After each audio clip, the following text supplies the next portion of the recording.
اعوذ باللہ من الشیطان الرجیم بسم اللہ الرحمن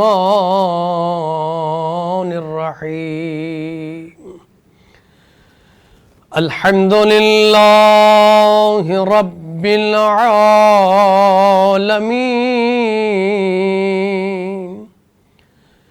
الحمد للہ الذی لا یبلغ مدحتہ القائلون ولا يحصي نعماءه العادون ولا يؤدي حقه المجتهدون الذي ليس لصفته حد محدود ولا نعت موجود ولا وقت معدود ولا أجل ممدود فترى الخلائق بقدرته ونشر الرياح برحمته وابتدى بصخور ميدان أرضه والصلاة والسلام والتحية والإكرام على سيد أسلم ما في الوجود سر الله في كل موجود نقطة دائرة الوجود صاحب لواء الحمد في مقام المحمود الخاتم لما سبق والفاتح لمن غلق المعلن الحق بالحق أبي القاسم محمد اللهم صل على محمد وآل محمد وآله الطيبين الطاهرين المعصومين المظلومين أما بعد قال الله تبارك وتعالى في محكم كتابه المجيد وفرقانه الحميد وهو أصدق الصادقين وقوله الحق بسم الله الرحمن الرحيم قل لا أسألكم عليه أجرا إلا المودة في القربى صدق الله العلي العظيم وقال رسول الله صلى الله عليه وآله وسلم حسين مني وأنا من الحسين أحب الله من أحب حسينا وأبغض الله من أبغض حسينا عزیزان محترم، برادران اسلامی، آج وہ شب ہے جس شب کو ہم شام غریباں کے نام سے یاد کرتے ہیں، غریبوں کی شام، پردیسیوں کی شام۔ امام عالی مقام کربلا کے میدان میں عصر عاشور بارگاہ رب ذوالجلال میں اپنی عظیم قربانی پیش کرتے ہیں۔ آقا علیہ السلام نے جا بجا امام علی مقام کے مقام کو، ان کے عظمت کو بیان کیا خود قرآن مجید فرقان حمید آیہ مجیدہ شورا آیت نمبر 23 کی تلاوت کا شرف حاصل کیا۔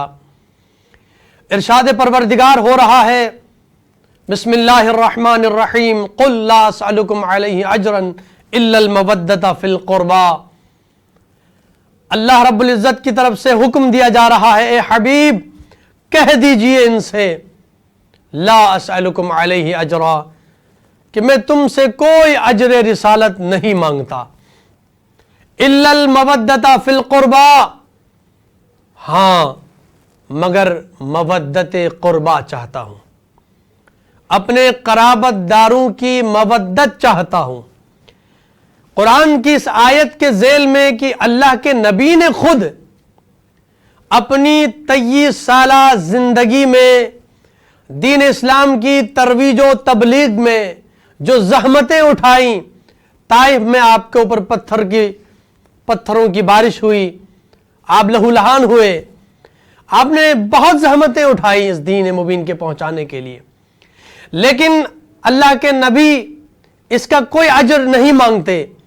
اب چونکہ قرآن میں اللہ حکم دے رہا ہے قل، اے میرے حبیب کہہ دیجئے، تو یہ اجر رسالت نبی نہیں مانگ رہے بلکہ نبی سے منگوایا جا رہا ہے، خدا کہلوا رہا ہے کہ ان سے کہہ دیجئے کہ میں اجر رسالت یعنی رسالت کی ادائیگی میں، پیغام پروردگار کے پہنچانے میں تم سے کوئی اجرت طلب نہیں کرتا۔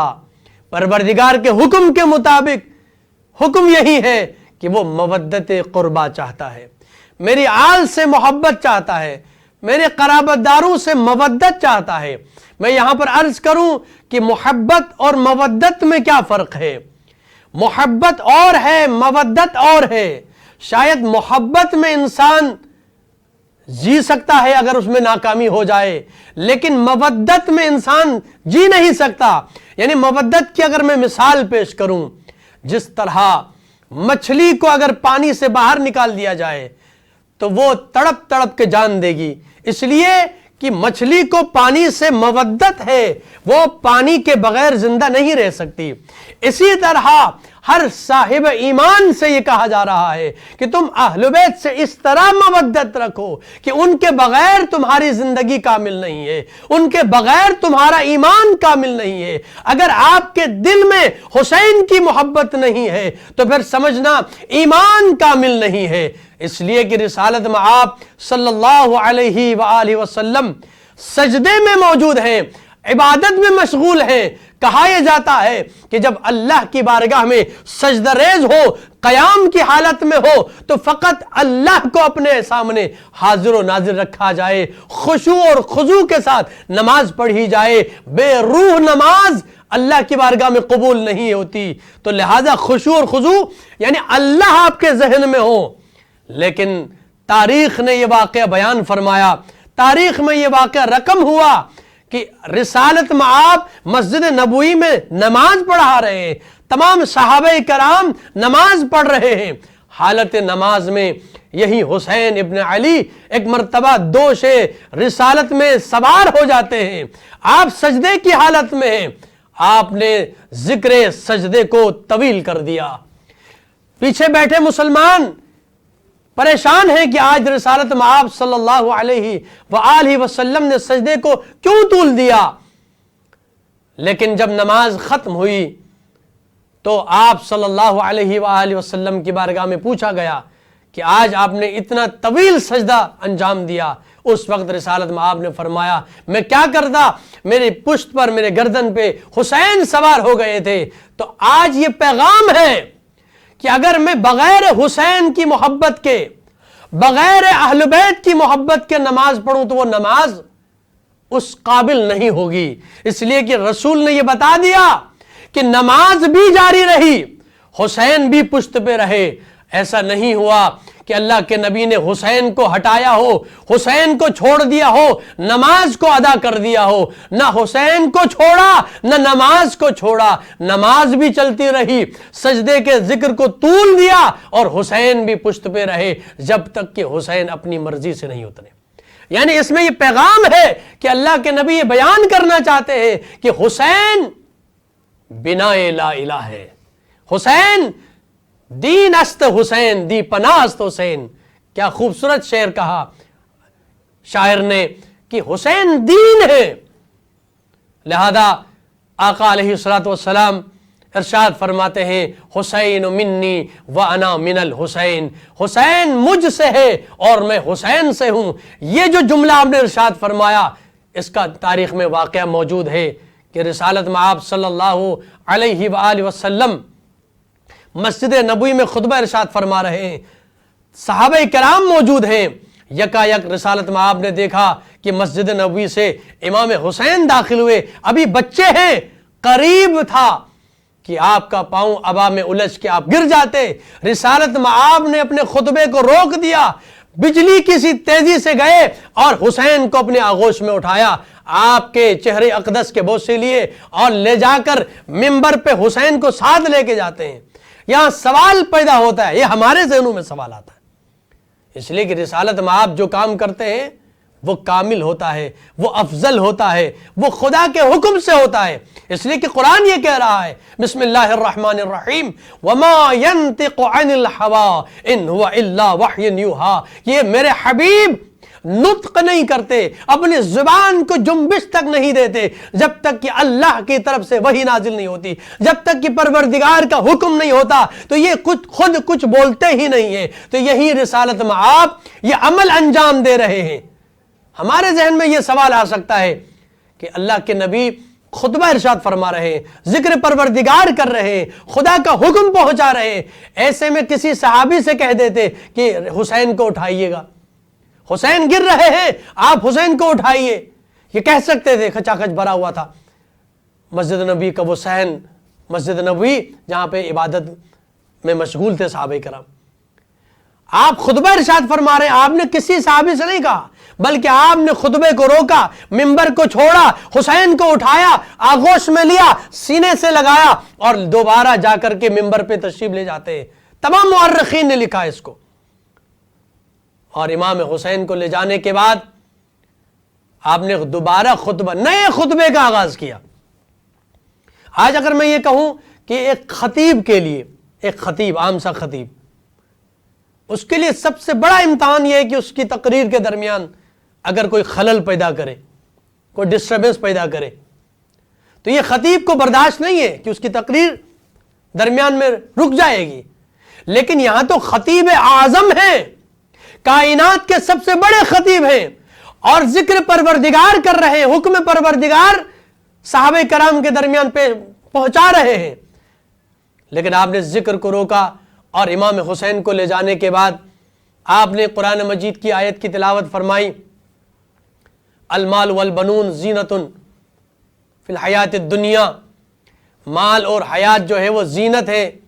اس کے ساتھ ایک اور قرآن مجید کی آیت کہ یہ مال اور اولاد فتنہ ہے، فتنہ سے مراد یہاں عربی زبان میں جو لفظ فتنہ ہے اس سے مراد ہے آزمائش، عربی میں فتنہ کہتے ہیں آزمائش، امتحان۔ تو رسالت مآب حسین علیہ السلام کو لے کے جاتے ہیں اور اس آیت کی تلاوت کرتے ہیں، یعنی بتانا یہ چاہتے ہیں خطیب اعظم ہے لیکن کہتے ہیں خدا کی بارگاہ میں یہ امتحان ہے کہ میں امتحان میرا ہو رہا تھا کہ میں اپنے خطبے کو جاری رکھتا ہوں یا یہ کہ خطبے کو روک کر حسین کو اٹھاتا ہوں، حسین کو گرنے سے بچاتا ہوں۔ یہ وہی حسین ہے کہ کل اللہ کے دین کی سربلندی کے لیے، رسالت مآب کی زحمتوں کی حفاظت کے لیے اپنے سر کو کٹانے کے لیے تیار ہوں گے، اپنے گھر بار کو لٹانے کے لیے تیار ہوں گے۔ لہذا آج امتحان ہے رسالت مآب کا۔ آپ نے قرآن کی آیت تلاوت کی کہ یہ میرا امتحان تھا ایک خطیب کا، خطیب اعظم کا، تو آپ نے خطبے کو روکا، امام حسین کو لے کر جانے کے بعد پھر آپ نے یہ ارشاد فرمایا کہ حسین منی وانا من الحسین، حسین مجھ سے ہے اور میں حسین سے ہوں۔ اور اس کے بعد آگے دعا فرمائی کہ احب اللہ من احب حسینہ وابغض اللہ من ابغض حسینہ۔ بعض علماء کرام فرماتے ہیں یہ دعا ہے، اور بعض علماء کرام کہتے ہیں کہ یہاں پر خبر دے رہے ہیں، یعنی اللہ ان سے محبت کرتا ہے جو حسین سے محبت کرتے، اللہ ان کو دشمن سمجھتا ہے جو حسین کو دشمن سمجھتے ہیں. اور بعض علماء اس میں بیان فرماتے ہیں کہ یہ رسالت میں آپ نے دعا فرمائی, پروردگارا یہ حسین مجھ سے ہے اور میں حسین سے ہوں, پروردگارا اس سے محبت رکھ جو میرے حسین سے محبت کرے, پروردگارا اس کو دشمن رکھ جو میرے حسین کو دشمن رکھے. آج مجھے بتائے, کوئی انسان مجھے بتائے کہ رسالت میں آپ صلی اللہ علیہ وآلہ وسلم نے یہ دعا مانگی, کوئی کہہ سکتا ہے کہ رسالت میں آپ کی دعا قبول نہیں ہوئی؟ محبوب خدا ہے, اگر وہ ہاتھ بلند کر کے دعا مانگے تو ان کے صدقے میں ہماری دعائیں قبول ہوتی ہیں, ان کے صدقے میں تمام صحابہ کی دعائیں قبول ہوتی ہیں. وہ رسالت میں آپ جن کے صدقے میں یہ کائنات وجود میں آئی ہے, وہ خود خدا کی بارگاہ میں دعا کرے تو ان کی دعا رد ہو سکتی ہے؟ ممکن نہیں ہے. رسالت میں آپ کی دعا قبول ہو گئی اور آپ نے یہی فرمایا تھا کہ پروردگارا ان سے محبت رکھ جو میرے حسین سے محبت کرتے. آج دنیا عالم میں لوگ امام حسین سے عقیدت اور محبت کا اظہار کرتے ہیں. یہ ماہ محرم الحرام جس میں تمام عالم اسلام رسالت میں آپ صلی اللہ علیہ وآلہ وسلم کی بارگاہ میں اور بالخصوص یوم عاشور رسالت میں آپ کی بارگاہ میں تعزیت پیش کرتے ہیں ان کے نواسے کی کہ ان کو بڑے ظلم و ستم کے ساتھ کربلا کی زمین پر شہید کر دیا گیا ہے. تو یہ تعزیت پیش کر رہے ہیں ہم. یہ جو محافل و مجالس کا انعقاد ہو رہا ہے, یہ ذکر حسین کا انعقاد ہو رہا ہے, یہ ایک تو قرآن مجید کی آیت کی اطاعت میں کہ اللہ نے کہا کہ مودت قربا رکھو, کہ میری آل سے میرے اہل بیت سے محبت رکھو. حسین کا ذکر خصوصی طور پہ فرمایا کہ حسین سے محبت رکھنے کے لیے دعا بھی فرمائی. لہٰذا آج یہ جو ذکر ہے, آج فیض ٹی وی نے یہ ذکر حسین کا انعقاد کیا, یہ اجر رسالت کی ادائیگی ہے اور یہ سعادت ہر کسی کو نصیب نہیں ہوتی. اللہ رب العزت جس کو توفیق دے کہ وہ اپنی مصروفیات میں سے وقت نکال کر آ کے حسین کی بارگاہ میں ان کا ذکر کرے, ان کی شہادت کا تذکرہ کرے, ان کے ہدف اور مقصد کا تذکرہ کرے. ان کا ہدف کوئی اور ہدف نہیں, ان کا مقصد کوئی اور مقصد نہیں, بلکہ آپ نے خود اپنا مقصد بیان فرمایا کہ انی لم اخرج اشرن ولا بطرن ولا ظالما انما خرجت لطلب اصلاح امتی فی جد رسول اللہ. آپ نے خود فرمایا, اور آپ نے فرمایا کہ اريد ان اعمر بالمعروف وانہا عن المنکر واسیر السیرۃ بجد رسول اللہ صلی اللہ علیہ وآلہ وسلم. آپ نے یہ جملہ فرمایا کہ میں اپنے جد رسول اللہ صلی اللہ علیہ وآلہ وسلم کی سیرت پر عمل پیرا ہونا چاہتا ہوں اور دوسروں کو بھی رسالت میں آپ کی سیرت دوسروں کے سامنے پیش کرنا چاہتا ہوں. آپ دین اسلام کی بقا کے لیے قربانی پیش کر رہے ہیں. آپ کعبے کی حرمت کو بچانے کے لیے آپ نے کعبے کو چھوڑ کر, یعنی ایک دن باقی حج کو چھوڑ کے آپ کربلا کے عراق کی جانب چلے ہیں کہ کہیں کعبے کی بے حرمتی نہ ہو جائے. آپ نے مدینے کو چھوڑا, نانا کے اس شہر کو, مدینۃ النبی صلی اللہ علیہ وآلہ وسلم, اس لیے کہ کہیں نانا کے اس شہر کی بے حرمتی نہ ہو جائے کہ حسین اس مقام پر قتل ہوں. تو یہ جا بجا اسلام کی سربلندی کے لیے کام کر رہے ہیں, اسلام کی بقا کے لیے کام کر رہے ہیں. اس لیے کہ یزید نے وہ کام کیا تھا کہ جو اللہ کے نبی صلی اللہ علیہ وآلہ وسلم نے جس کو حلال قرار دیا اس کو حرام قرار دے رہا تھا. اسی لیے امام علی مقام نے یہ ایک خطبے کے اندر ارشاد فرمایا کہ یہ لوگوں تم نہیں دیکھ رہے ہو کہ حلال کو, رسول اللہ کے حلال کیے ہوئے کو حرام کیا جا رہا ہے, ان کے حرام کیے ہوئے کو حلال کیا جا رہا ہے, ان کے دین پر کوئی عمل پیرا نہیں ہو رہا. اصل میں معرفت بہت ضروری ہے, معرفت بہت ضروری ہے.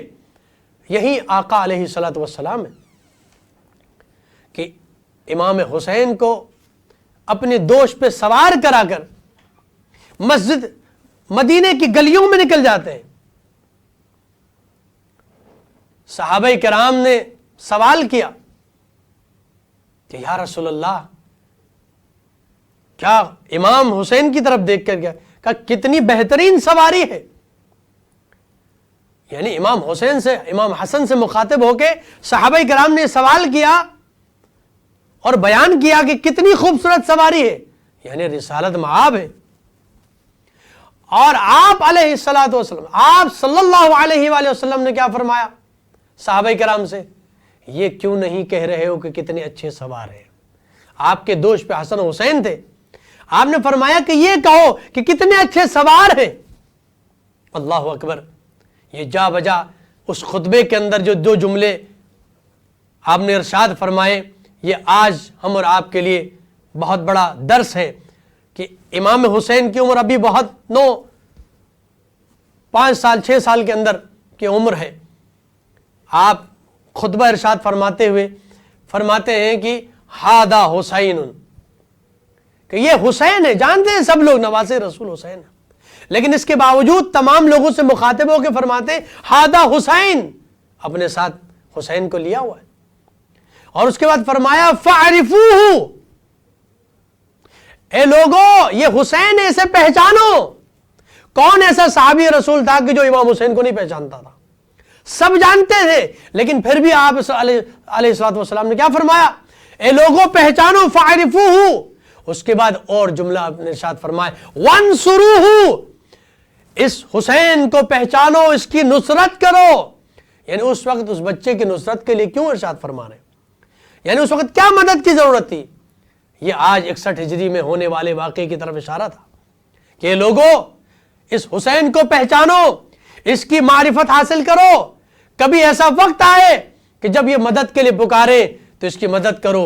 جب کربلا کے سرزمین میں امام عالی مقام نے وہ صدا بلند کی حل من ناصر ینصرنا، ہے کوئی میری مدد کرنے والا؟ تو یہاں پر مدد سے مراد کوئی تلواریں نہیں چاہ رہے تھے کہ کوئی لشکر آ جائے تلواریں لے کر آئے اور مجھے بچائے. نہیں، بچانے کے لیے مدد طلب نہیں کر رہے تھے. اگر آپ کو لشکر جمع کرنا تھا، اگر آپ کو بچنا تھا، تو آپ کے پاس تو بہت سارے مواقع تھے. آپ تو جب مدینے سے چلے ہیں، آپ جب مکے سے چلے ہیں، تو ان دونوں مقامات سے جب چلتے وقت آپ نے اپنے لشکر کے لوگوں سے کہا تھا اے لوگوں میں شہادت کی طرف جا رہا ہوں، وہی آ جائے میرے ساتھ جس کو خدا کی بارگاہ میں شہید ہونا ہے. آپ لشکر نہیں جمع کر رہے تھے جنگ کے لیے، لہذا آپ نے جو صدا آخر میں بلند کی حل من ناصر ینصرنا، اس سے مراد آپ ظاہری وہ مدد طلب نہیں کر رہے تھے، بلکہ قیامت تک یہ صدائے حل من ناصر ینصرنا گونج رہی ہے فضائے عالم میں کہ ہے کوئی حسین کی مدد کرنے والا. حسین کی کس بات پہ مدد کرنا ہے؟ حسین کے پیغام کو، حسین کے مقصد کو، حسین کے منشور کو، حسین کے مشن کو آگے بڑھانے میں کون ہے جو مددگار ہے؟ آج ہم اور آپ یہ ذکر حسین برپا کر رہے ہیں. یہ ذکر حسین کا منشور کیا ہے؟ منشور مصطفیٰ ہے. حسین ابن علی کون سے نظام کو رائج کرنا چاہ رہے ہیں؟ نظام مصطفیٰ کو. حسین علیہ الصلوۃ والسلام کس کی سیرت کو بیان فرما رہے ہیں؟ رسالت مآب کی سیرت کو. لہذا مقام حسین، مقصد حسین وہی مقصد ہے جو رسالت مآب کا ہے، کہ دین کی ترویج ہو، دین پر لوگ عمل پیرا ہو. آج شام غریبہ ہے، عزاداران مظلوم کربلا میدان کربلا میں عصر عاشور تک امام علی مقام کبھی اکبر کا لاشا اٹھاتے ہیں، کبھی قاسم کے لاش کے ٹکڑوں کو جمع کرتے ہیں، کبھی عباس کے شانے کٹے ہیں تو آپ کے بازوں کو اٹھاتے ہیں، کبھی ششماہا علی اصغر کے لاشے کو لے کر آتے ہیں، اور آخر میں جب خود امام علی مقام تن و تنہا رہ گئے کربلا کی سرزمین پر، جب آپ نے آخری مقابلہ کیا یزیدیوں کے مخالفت میں، تو اس وقت عالم یہ تھا کہ چاروں جانب سے سب حملہ آور ہو چکے تھے. کوئی تیر مار رہا تھا، کوئی نیزہ مار رہا تھا، کوئی پتھر مار رہا تھا، اور کوئی تلوار سے وار کر رہا تھا. اتنے زخم آئے امام علی مقام کے جسم نازنین پر کہ ایک مرتبہ ایک ظالم نے ایسا تیر مارا کہ امام عالی مقام کے سینے میں وہ تیر پیوست ہوا.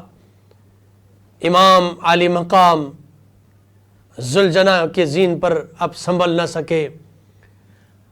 امام عالی مقام زخموں سے چور چور ہیں. اور ایک مرتبہ وہ وقت بھی آیا کہ امام عالی مقام ذوالجناح سے زمین کی طرف آئے. امام زمان زیارت ناہیہ میں ارشاد فرماتے ہیں سلام اس جد مظلوم پر جس کا لاشا نہ زین پر تھا نہ زمین پر، تیروں کے درمیان زہرا کا لال. ایک مرتبہ حسین نے کربلا کی زمین پر اپنی پیشانی کو رکھا ہے. سبحان ربی الاعلی و بحمدہ رضا بقضائی و تسلیما لامری انا للہ و انا الیہ راجعون. ایک مرتبہ شمر آگے بڑھتا ہے، سینہ حسین پہ سوار ہوتا ہے، خنجر سے ایک مرتبہ حلق نازنین پر خنجر چلانا شروع کرتا ہے. ابھی کچھ دیر گزری تھی، نوک نیزے پر سر حسین بلند ہوتا ہے. کربلا کی زمین پر آواز آتی ہے الا قد قتل الحسین بکربلا الا قد ذبح الحسین بکربلا. بس حسین کا قتل ہو جانا تھا. ایک مرتبہ یزیدی فوج نے خیام کی جانب رخ کیا ہے، خیمے میں آگ لگانا شروع کر دیا. ایک خیمہ جلتا ہے، مخدرات عصمت دوسرے خیمے میں چلی جاتی ہیں، دوسرا خیمہ جلتا ہے، مخدرات عصمت تیسرے خیمے میں چلی جاتی ہیں. آخری خیمہ بچا جہاں امام سجاد علیہ السلام تشریف فرماتے، بیمار تھے. ایک مرتبہ جناب زینب فرماتی ہیں اے سجاد تو وقت کا امام ہے، آپ کا کیا حکم ہے، جل کے راکھ ہو جائے یا بے مکن وہ چادر باہر آ جائے؟ کس طرح جناب زینب کے سر سے چادر چھینی گئی. ایک ظالم آگے بڑھتا ہے، جناب زینب کی چادر کو چھیننا چاہتا ہے. جناب زینب نے بڑی شدت سے چادر کو پکڑ لیا ہے. ایک مرتبہ یہ نینو کے نیزہ سے جناب زینب کی چادر کو فضا میں بلند کرتا ہے. عزادارو ایک مرتبہ شام ڈھل چکی ہے، عزاداران حسین، رات کی تاریکی ہے. ایک مرتبہ جناب زینب نے فرمایا بیبیو سب بچوں کو جمع کرو. سارے بچے جمع ہو گئے، لیکن آواز آئی حسین کے سینے پہ سونے والی سکینہ موجود نہیں. جناب زینب، جناب ام کلثوم، جناب رباب ایک مرتبہ مقتل کی جانب جاتی ہیں، آواز دیتی ہیں یا سکینہ الیہ الیہ، اے سکینہ کہاں ہو؟ ایک مرتبہ آزادارو یہ جناب سکینہ کس منظر پر، جب خیمہ جل رہا تھا، راوی کہتا ہے میں نے دیکھا ایک معصوم بچی جس کے دامن میں آگ لگی تھی، مقتل کی جانب روتے ہوئے جا رہی تھی، آواز یہی دیتی تھی اے میرے بابا میرے گوشوارے چھینے جا رہے ہیں، مجھے تمانچے لگ رہے ہیں، اے میرے بابا مجھے اپنے سینے پہ سلانا. ایک مرتبہ جناب زینب نے دیکھا جناب سکینہ ایک کٹے ہوئے سر، ایک کٹا ہوا جسم موجود ہے، اس کے سینے پہ سر رکھ کے سو رہی ہے. جناب سکینہ کو اٹھایا، کہا یہ کون ہے؟ جناب سکینہ فرماتی ہے میرے بابا حسین ہے. جناب زینب نے فرمایا تو نے کیسے پہچانا؟ جناب حسین کا سر موجود نہیں ہے، جسم نازنین پر سینکڑوں تیر موجود ہے، کس طرح اپنے بابا کو پہچانا؟ روایات کہتی ہیں جناب سکینہ فرماتی ہے جب میں مقتل میں روتے ہوئے آواز دیتی تھی اے یا میرے بابا، او میرے بابا میری خبر لیجئے، تو اس کٹے ہوئے سر سے آواز آئی الیہ الیہ یا بنیہ، اور میری بیٹی سکینہ ادھر آ جائیے. یہی وہ حسین ہے جو نوک نیزے پر فقط سر ہے لیکن قرآن کی تلاوت کر رہا ہے، یہ حسین ہے. ایک مرتبہ خیام کو لوٹا گیا، مخدرات عصمت رات کی تاریکی میں کربلا کی سرزمین پہ موجود ہے. عزادارو رات کی تاریکی ہے، آج نہ عباس علمدار ہے، کل شب عاشور عباس علمدار پہرا دے رہے تھے، علی اکبر پہرا دے رہے تھے، جناب قاسم پہرا دے رہے تھے، بنو ہاشم کے جوان پہرا دے رہے تھے، لیکن ہائے غریبوں کی شام، شام غریباں، آج کوئی نہیں ہے، نہ عباس ہے، نہ علی اکبر ہے، نہ قاسم ہے، نہ اون محمد ہے، آج جناب زینب عباس بن کے پہرا دے رہی ہے، عباس بن کے جناب زینب پہرا دے رہی ہے۔ یہ غریبوں کی شام ہے۔ عزاداران حسین، ایک مرتبہ جب یہ قافلہ ایک مرتبہ یہاں سے کربلا سے کوفہ کی جانب روانہ ہوا تو ایک مرتبہ قافلہ گنج شہیدان سے گزارا گیا۔ گنج شہیدان سے جب یہ قافلہ گزرا، جناب زینب کے ہاتھ پسے گردن بندھے ہوئے تھے، اپنے آپ کو سواری سے گرا دیا۔ جب جس کے ہاتھ پسے گردن بندھے ہو، منہ کے بل زمین پہ آئی، ایک مرتبہ اپنے بھائی کے لاشے کے قریب آئی، آسمان کی جانب نگاہ کیا، اے خدا کیا یہ وہی حسین ہے جسے ماں زہرا نے چکیاں پیس کے پالا تھا؟ الا لعنت اللہ علی القوم الظالمین وسيعلم الذين ظلموا أي منقلب ينقلبون۔ السلام على الحسين وعلى علي بن الحسين وعلى أولاد الحسين وعلى أصحاب الحسين۔